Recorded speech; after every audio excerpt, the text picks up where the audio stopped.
है जो वो बहुत ही मजे तरह के खाने बनाया करता था। हम देख पाते हैं उसका एक छोटा सा रेस्टोरेंट होता है, मगर वो उसे साफ रखता है और अपने प्रोफेशन से भी बहुत प्यार करता है। लेकिन पास्ट में उसके साथ जो हुआ था वो बहुत ही बुरा था। उसके फादर ने उसे सिर्फ शेफ के पास छोड़ दिया कि वो कुकिंग को सीख सके। गांव ने यह डिसाइड कर लिया कि एक दिन वो एक बहुत बड़ा कुकिंग बनेगा और वो हर चीज को हासिल कर सकेगा जो वो अपने बचपन में नहीं कर सका। गांव का फादर एक बहुत ही अच्छा शेफ थे और अब तक तो वो बहुत ही कमाल के शेफ बन चुके थे, यानी मास्टर शेफ। लेकिन उनका बेटा ही यानी गांव उनसे बहुत नफरत करता था, क्योंकि उसने अपनी चाइल्डहुड अपने फादर के बगैर ही गुजारा था। वो उन्हें मिस भी किया करता था, लेकिन इससे उसके फादर को कुछ फर्क ही नहीं पड़ता था। दूसरी तरफ गांव के फादर यानी मास्टर शेफ भी इस बात से खुश थे कि लोगों को और दुनिया को नहीं पता कि इनका बेटा भी है। अब यहाँ से सीन को काटकर हम एक और फेमस हैंडसम शेफ को देखते हैं। देखने को मिलता है कि वो बहुत ही रिच और रॉयल्स फैमिली के लिए खाना बनाया करता था। इस हैंडसम शेफ का नाम पोल होता है। पोल का एक सपना था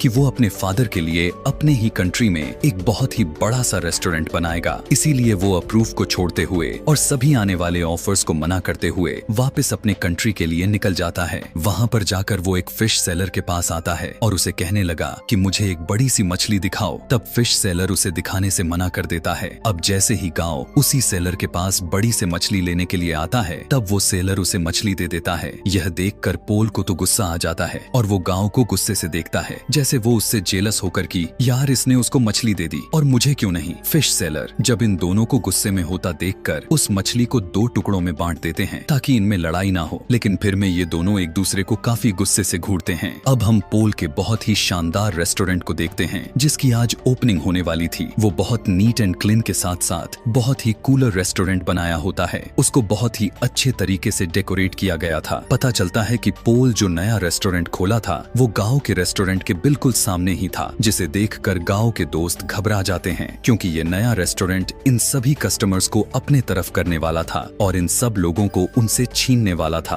और जिस बात का डर था वही होता है। सभी लोग नए रेस्टोरेंट का टेस्ट को चेक करने के लिए उसमें चले जाते हैं। यह देखकर गांव के दोस्त गांव का सपोर्ट करने के लिए डिस्काउंट का अनाउंसमेंट कर देते हैं, जो कस्टमर को सच में अट्रैक्ट करती है और वो सभी फिर से गांव के रेस्टोरेंट की तरफ चले जाते हैं। इस बात से पोल के दोस्तों को बहुत ज्यादा गुस्सा आ जाता है और वो आकर इनसे गुस्से से बात करने लगते हैं कि तुम लोगों को दिक्कत क्यों हो रही है, क्या हमारी सक्सेस तुम लोगों को देखी नहीं जा रही। जिसके बाद अब इन दोनों पार्टी में डिसाइड होता है कि क्यों ना एक कंपटीशन रखा जाए और देखा जाए कि किस शेफ के हाथ में ज्यादा टेस्ट है। अब दोनों को जबरदस्ती कंपटीशन में पार्ट लेने के लिए कहा जाता है। पहले तो वो मान नहीं रहे थे, लेकिन जब वो एक दूसरे को देखते हैं तो पहचान लेते हैं कि इन दोनों का सामना तो उस फिश सेलर के पास हुआ था। इसीलिए दोनों इस कंपटीशन के लिए रेडी हो जाते हैं। अब टेबल लग जाता है और उस पर एक बड़ी सी फिश को रख दिया जाता है जिसको इन दोनों ने काटना था। अब सबसे पहले पोल उस फिश को काटकर फिश के अंदर से उसके कांटे को बहुत ही स्मूथली और तेजी के साथ निकालने लगता है और उसका यह तरीका सभी को काफी पसंद आता है। जिसके बाद पोल उसी फिश को गांव की तरफ फेंक देता है। गांव भी फिश को बहुत ही अच्छे तरीके से काटता है और जब मछली का स्किन दिखाता है तो उस पर जरा सा भी फ्लस नहीं होता, यानी उस पर जरा सा भी फिश का मिट नहीं लगा हुआ था। तो उसको भी सभी काफी पसंद करने लगते हैं, यानी दोनों की बराबरी में तारीफ होती है। अब वहीं पर एक चेयरमैन भी था। वो दोनों से कहने लगता है कि एक इंटरनेशनल कुकिंग कंपटीशन होता है, इसीलिए तुम दोनों को उसमें पार्ट लेना चाहिए और इन दोनों को प्रूव करना था कि आखिर कौन बेस्ट शेफ है। इसीलिए दोनों रेडी हो जाते हैं। अब पोल मीडिया को बताने लगा कि मैं फ्रांस में कुकिंग किया करता था और यहाँ मैं चाइना आकर फील किया कि अब भी लोग पुराने तरीकों को यूज करके कुकिंग को करते हैं। और जाहिर सी बात थी कि वो किसी और को नहीं बल्कि गांव को ही कह रहा था।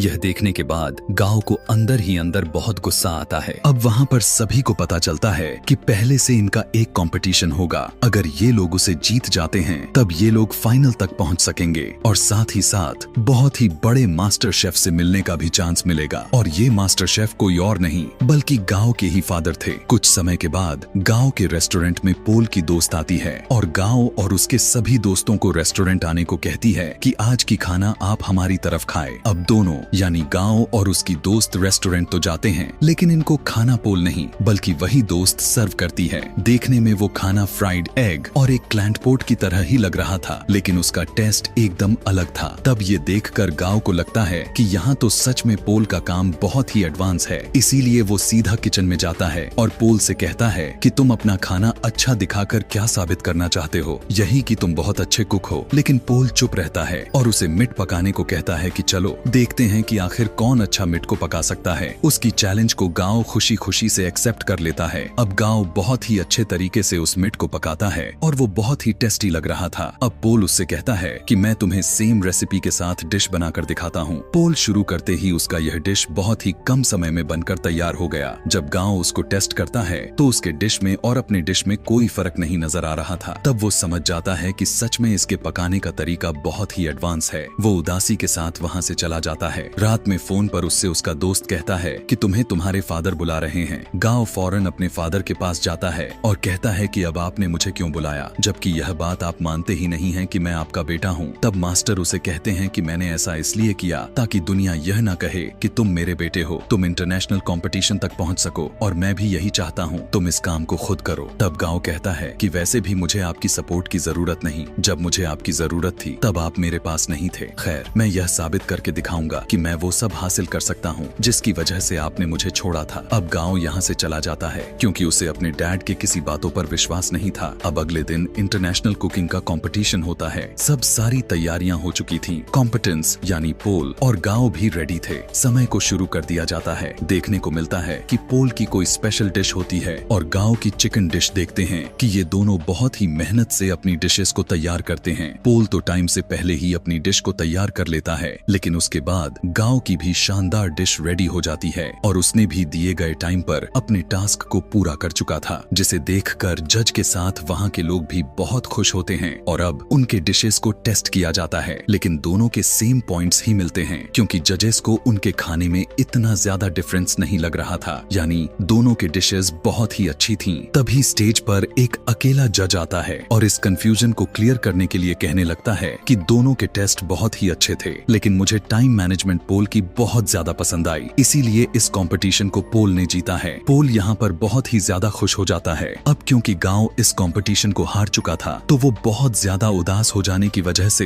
अपने घर नहीं जाता बल्कि वीडियो गेम खेलने के लिए निकल जाता है। वो कई दिनों तक अपना टाइम यूं ही स्पेंड करता रहता है और एक दिन उसके पास वही शेफ आते हैं जिनके पास उसने अपना बचपन गुजारा था और उन्हीं के पास गांव के फादर उसे छोड़कर गए थे। वो उसे समझाने लगते हैं कि गांव देखो, हार जीत तो हमेशा लगी रहती है। अगर तुम नहीं जीत सके तो क्या इसका मतलब यह थोड़ी है कि तुम कल भी नहीं जीत पाओगे। लेकिन गांव घर जाने के लिए तैयार ही नहीं था। उसे बहुत समझाने के बाद कन्विंस कर लिया जाता है कि उसे घर जाना होगा और उसे अगले कंपटीशन की तैयारी करनी होगी।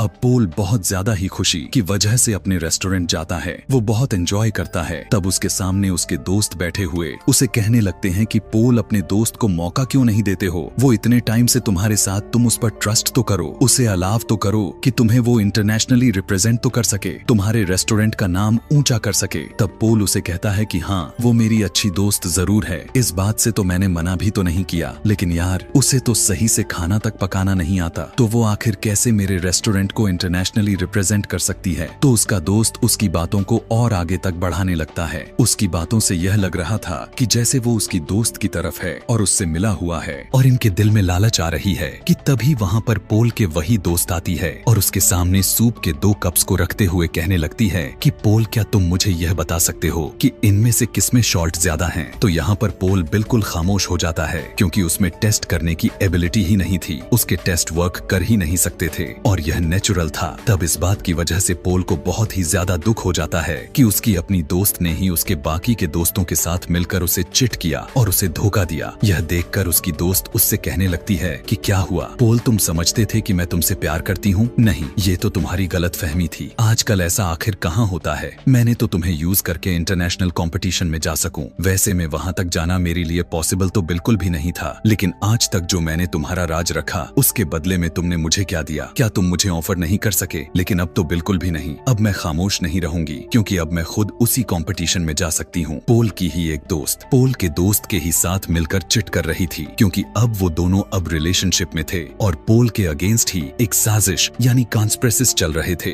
कि पोल के रेस्टोरेंट को ट्रिक्स देंगे और जो उससे पैसे आएंगे उसमें अपनी लाइफ स्टार्ट करेंगे। लेकिन पोल भी ऐसा होने नहीं दे सकता था। पोल यहाँ पर काफी उदासी के साथ अपने रेस्टोरेंट से बाहर आ जाता है। रात हो चुकी होती है और वो वहीं पर बैठकर ड्रिंक करने लगता है कि तभी गांव भी उसे देख लेता है और उसके पास आकर कहता है कि पोल यार, तुम इतना उदास क्यों बैठे हो, वो भी बीच रास्ते पर। तुम तो जीत चुके हो, तुम्हें तो खुशियां मनानी चाहिए। तब पोल उसे कहता है कि हाँ, जीत तो चुका हूँ पर हार भी बहुत चुका हूँ। खैर, इस बात को छोड़ो, मैं तुम्हें एक बात बताता हूँ। तुम सामने जिस बैनर को देख रहे हो वो गाँव के फादर, इनफैक्ट वो उसी मास्टर शेफ की पिक्चर होती है। तो पोल उसकी तरफ इशारा करके कहता है कि ये मेरे आइडियल हैं, मैं चाहता हूँ कि मैं इनकी ही तरह बनूं। तब गांव हल्का सा स्माइल करते हुए पोल से कहता है कि ये मेरे फादर हैं, तुम यही सोचते हो ना कि ये अच्छे इंसान हैं और इनके ही जैसा बन जाओ, लेकिन मैं तुम्हें बताता हूँ मेरे फादर दिल के बहुत बुरे हैं। यहाँ पर गांव उसे अपने पास्ट की स्टोरी बताने लगता है कि उन्होंने मेरे साथ क्या किया। पहले तो पोल कहता है कि तुम क्यों मजाक कर रहे हो, बस करो, लेकिन गांव उसे बताता है कि नहीं, वो मुझे बचपन में सच में छोड़ गए थे, सिर्फ इसलिए क्योंकि मैं उनकी प्रोफेशन को अपना नहीं पा रहा था। मैंने सारा बचपन उनके बगैर ही गुजारा है। यह सुनने के बाद पोल उससे कहता है कि ठीक है, छोड़ो इस बात को,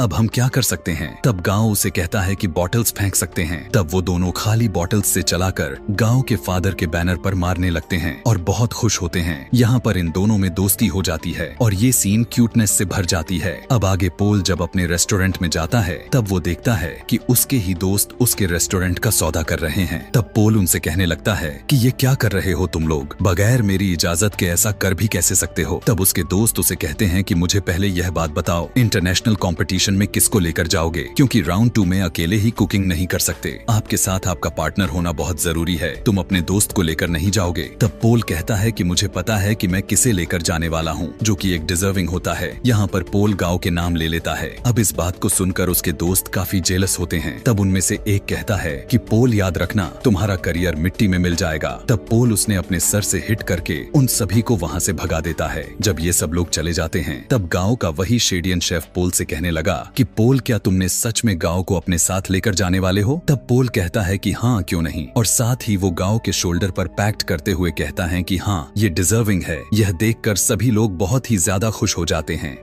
अब यहाँ पर कंपटीशन की तैयारियां शुरू हो जाते हैं। दोनों ये डिसीजन ले लेते हैं कि पोल गांव को अपना नए नए तरीके सिखाएगा, जबकि गांव पोल जो अपने पुराने तरीके सिखाएगा। जिस तरह से वो कुकिंग करता है, गांव पोल से कहता है कि तुम परेशान मत होना, अगर तुम्हारे टेस्ट वर्क काम नहीं करते तो मैं तुम्हारी टेस्ट को वापस लाने में मदद करूंगा। अब दोनों में काफी अच्छी दोस्ती के साथ साथ दोनों एक दूसरे को अपने नए नए तरीके साझेदारी करने लग गए थे। ये रोज खाना बनाने के प्रैक्टिस करते और साथ साथ सिंगिंग, बातें करते करते इनकी दोस्ती और भी गहरी होती जा रही थी। अब वो दिन भी आ गया था जहां पर इंटरनेशनल कंपटीशन का राउंड 2 होने वाला था। हम देखते हैं कि ये दोनों अपनी डिश को काफी मेहनत लगन के साथ बनाना शुरू कर देते हैं और कम ही समय में बहुत ही अच्छी स्वीट्स को तैयार कर लेते हैं। टेस्ट करने पर जजेस को इतना ज्यादा पसंद आती है कि वो कहने लगते हैं कि हम लोगों ने आज तक ऐसा डिश नहीं खाई, और इस राउंड को ये दोनों विन यानी जीत जाते हैं। अब क्योंकि इनका लास्ट राउंड यानी राउंड 3 भी जल्द होने वाला था, पता चलता है कि इनका कंपटीशन उसी मास्टर शेफ यानी गांव के फादर से होने वाला था। तब पोल यहाँ पर गांव से कहने लगता है कि मुझे लगता है तुम इस कंपटीशन को जीत सकते हो, इसीलिए तुम चले जाना। तब गांव पोल से कहता है कि तुम तो बहुत अच्छे शेफ हो, तुम्हें तो एडवांस तरीके भी पता है, तुम मेरे से भी अच्छा कर सकते हो। तब पोल गांव से कहता है कि नहीं, ऐसी बात नहीं है, देखो मैंने अपने रेस्टोरेंट को बनाकर अपने फादर का ड्रीम को पूरा किया, तो तुम भी अपने फादर का ड्रीम पूरा क्यों नहीं कर सकते। खुद को बहुत ही अच्छा शेफ बनकर वो तो तुम्हें शेफ के रूप में देखना चाहते हैं, वो भी अच्छा वाला, इसीलिए तुम उनके सामने जाकर कुकिंग करो और उन्हें प्रूव कर दो कि तुम बहुत अच्छे शेफ हो। उसकी ऐसी बात सुनकर गांव मान जाता है और पोल का शुक्रिया करता है। अब यहाँ पर थर्ड और फाइनल राउंड स्टार्ट हो चुका होता है। दूसरी तरफ मास्टर शेफ भी अपना डिश बनाना शुरू करता है और इधर गांव भी शुरू हो जाता है, लेकिन शुरू होने से पहले ही उसे अपने बचपन के कुछ यादें आने लगती हैं, जहाँ पर उसे उसके फादर छोड़कर चले गए थे और वहाँ पर काफी सारे बच्चे मिलकर बुली किया करते थे वो उन्हीं यादों में खो जाता है कि तभी उसके फादर उसके मुंह पर पानी फेंक कर मारते हैं और कहते हैं कि अपना काम शुरू करो। तब यहाँ पर गाओ कुछ बनाना शुरू करता है। दूसरी तरफ मास्टर शेफ यानी गाओ के फादर एक बहुत ही सुंदर डिश को तैयार कर देते हैं। देखने में ऐसा लग रहा था कि उसमें आग लग चुकी हो और उसी आग के अंदर एक फूल निकल रहा हो। उस फूल का बहुत प्यारा टेस्ट होता है जो जजेस को यह बहुत ही ज्यादा पसंद आता है। और जब गाओ की बारी होती है कि वो अपनी डिश दिखाए कि आखिर उसने क्या बनाया है, तब वो एक बोल में नूडल्स बनाकर सीधा अपने फादर के पास जाता है और उन्हें वो प्रेजेंट करता है। मास्टर शेफ जब उसे टेस्ट करते हैं तब वो नूडल्स उन्हें बहुत अच्छे लगते हैं और ये वही नूडल्स होते हैं जिसकी वजह से गाओ को बचपन में काफी डांट पड़ी थी कि तुम तो नूडल्स तक नहीं बना सकते। और आज गाओ ने उस नूडल्स को इतना टेस्टी बनाया था कि उसके फादर ने खुद उसे ना चाहते हुए भी खाने लग जाते हैं और खाना ही नहीं छोड़ रहे थे, सिर्फ खाते जा रहे थे और अपने बेटे से कहते हैं कि शाबाश बेटा, तुमने काफी अच्छी नूडल्स बनाए हैं। वो यहाँ पर काफी इमोशनल हो जाते हैं। तो यहाँ पर आए हुए दर्शकों को भी पता चल जाता है कि एक तो इनका सरनेम भी सेम है और इन लोगों का बिहेवियर भी देखकर यही लग रहा है कि ये दोनों बेटा और बाप हैं। तो यहाँ पर गाओ के साथ ही साथ उसके फादर का भी सपना पूरा हो चुका था। और इधर हम रेस्टोरेंट में देखते हैं कि पोल और गाओ दोनों साथ में काम करते हैं और उनकी ऑडियंस पहले से और भी ज्यादा हो चुकी है, यानी अब उनके पास पहले से ज्यादा कस्टमर्स आते हैं। लोग उनका खाना बहुत ज्यादा पसंद करते हैं और इनकी कमाई 10 गुना बढ़ जाती है। इसी के साथ यह कहानी यहीं पर खत्म हो जाती है। ऐसे ही और भी मूवी